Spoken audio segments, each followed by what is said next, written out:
அனைவருக்கும் வணக்கம். வாராகி அஷ்டமி பூஜை.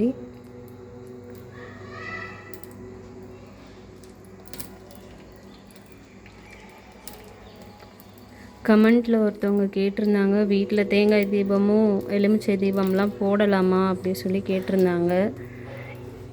நாங்கள் கேட்ட ஐயர்கிட்ட வீட்டில் தேங்காய் தீபம் எலுமிச்சை தீபம் துர்க்கைக்காக கோவிலில் போடுறது. நாங்கள் இருக்கிற இடத்துல சிலையெல்லாம் எதுவும் கோவிலில் இல்லை, அதனால் வீட்லேயே போடலாமான்னு கேட்டதுக்கு போடலாம் சொன்னாங்க. அதனால் போட்டுட்ருக்கேன். உங்களுக்கு வீட்டு பக்கத்தில் கோவில் இருந்ததுன்னா கண்டிப்பாக கோவிலில் போடுங்க. எனக்கு வீட்டு பக்கத்தில் கோவில் எதுவும் இல்லை, அதனால் கம்பல்சரி டியூஸ்டே ஏதாவது முக்கியமான நாளில் வீட்டில் எலுமிச்சை தீபம் போடுவேன். தேங்காய் தீபம், நெய் தீபம், அதுக்கப்புறம் அம்பாளுக்கு பானகம் வச்சுருக்கேன். ரங்கம் வச்சு மாதுளம்பழம் வச்சு அம்பாளுக்கு இன்றைக்கி பூஜை பண்ணியிருக்கேன்.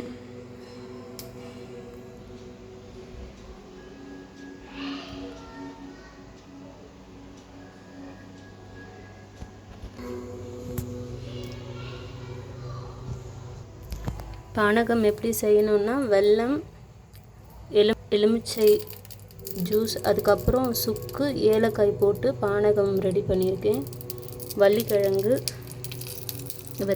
வெற்றிலை பாக்கு வச்சு காசு வச்சு பூ வச்சு கும்பிட்ருக்கேன். இது பூஜை முடிஞ்சதும் நான் நம்மளோட பீரோவில் எடுத்து அந்த மாதிரி வச்சு சேவ் பண்ணிக்கலாம். பூஜைக்கு வைக்கிற காசு எல்லாமே தனியாக சேர்த்து வைப்பேன். ஏதாவது கோவிலுக்கு போகிறப்போ அதை உண்டியலில் போடுறதுக்கு யூஸ் பண்ணிக்குவோம்.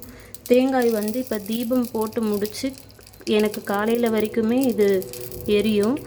அது எரிஞ்சு முடிச்சதும் தனியாக செப்பரேட்டாக ஒரு கவரில் எடுத்து வச்சு கோவில் குளத்தில் அந்த மாதிரி எடுத்துகிட்டு போய் போட்டுருவேன். எலுமிச்சை தீபமுமே யார் கால்லையுமே படாத இடம், சுத்தமான இடத்துல தான் அதை போட்டுட்டு வீட்டில் போட்டு கும்பிட்டுட்டு அந்த மாதிரி நிலத்துலையோ இல்லை குளத்துலையோ தான் போடுவேன். குப்பையிலெல்லாம் போடுறதில்ல.